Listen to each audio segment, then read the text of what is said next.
एक बार ओकडेल नामक एक छोटे से शहर में लिली, सारा और मार्क नाम के 3 सबसे अच्छे दोस्त अविभाज्य थे। वे किंडरगार्टन के समय से दोस्त थे और उन्होंने एक साथ अनगिनत कारनामों को साझा किया था। आइए जानते हैं उनकी एक यादगार कहानी के बारे में। शनिवार की सुबह धूप थी और तीनों दोस्तों ने पास के ओकवुड फॉरेस्ट का पता लगाने के लिए लंबी पैदल यात्रा शुरू करने का फैसला किया। उन्होंने अपने बैकपैक्स को पानी की बोतलों, स्नैक्स और एक कैमरे के साथ पैक किया ताकि वे सुंदर दृश्यों को कैप्चर कर सके जो वे सामना करने वाले थे। जैसे ही वे पगडंडी पर निकले, उत्साह ने हवा भर दी। रास्ता ऊंचे पेड़ों से घिरा हुआ था, एक छतरी बना रहा था जो उन्हें चिलचिलाती धूप से बचाती थी। वे गपशप करते, हंसते और रास्ते में गाने गाते एक दूसरे के साथ का आनंद लेते। कुछ घंटों की लंबी पैदल यात्रा के बाद वे जंगल के भीतर गहरे छिपे हुए झरने पर ठोकर खा गए। झरने का पानी सूरज की रोशनी में चमक रहा था, जिससे मंत्रमुग्ध कर देने वाला दृश्य बन रहा था। वे झरने के नीचे क्रिस्टल क्लियर पूल के आकर्षण का विरोध नहीं कर सके और एक ताज़ा तैरने का फैसला किया। जैसे ही वे ठंडे पानी में इधर उधर छींटे मार रहे थे, सारा के मन में एक विचार आया। उसने सुझाव दिया कि वे अपने बंधन को मनाने के लिए एक गुप्त मैत्री समझौता करें।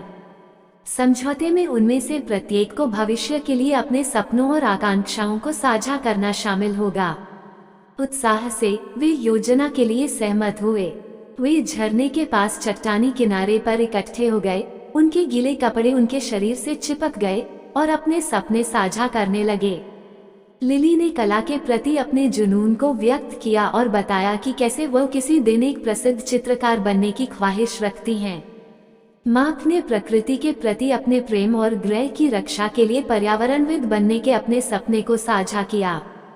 सारा ने डॉक्टर बनने और दूसरों की मदद करने के लिए अपना जीवन समर्पित करने के अपने सपने को प्रकट किया। अपने सपनों को साझा करने के साथ उन्होंने अपनी आकांक्षाओं को आगे बढ़ाने में एक दूसरे का समर्थन करने और प्रोत्साहित करने का वादा किया। उन्होंने अपने आद्याक्षर पास के एक पेड़ के तने में उकेरे, जिससे उनकी दोस्ती का समझौता पक्का हो गया। जैसे जैसे दिन करीब आ रहा था, वे शहर में वापस चले गए। उनका दिल खुशी और संतोष से भर गया। उस दिन ओकवुड फॉरेस्ट में उनका बंधन और मजबूत हो गया था और वे जानते थे कि जिंदगी उन्हें चाहे जहां भी ले जाए, उनकी दोस्ती मजबूत बनी रहेगी। साल बीत गए और उनके रास्ते अलग हो गए क्योंकि उन्होंने अपने सपनों का पीछा किया। लिली ने कला विद्यालय में भाग लिया और एक प्रसिद्ध चित्रकार बन गए। मार्क ने पर्यावरण विज्ञान का अध्ययन किया और स्थिरता के लिए एक वकील बन गए, और सारा ने मेडिकल स्कूल में उत्कृष्ट प्रदर्शन किया और एक कुशल चिकित्सक बन गईं। तीनों दोस्त अपने व्यस्त जीवन के बावजूद हमेशा एक दूसरे के लिए समय निकालते थे।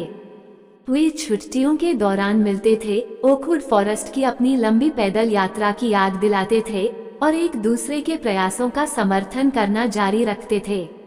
उनकी दोस्ती उनके अतीत, वर्तमान और भविष्य को जोड़ने वाला एक अटूट धागा बन गई।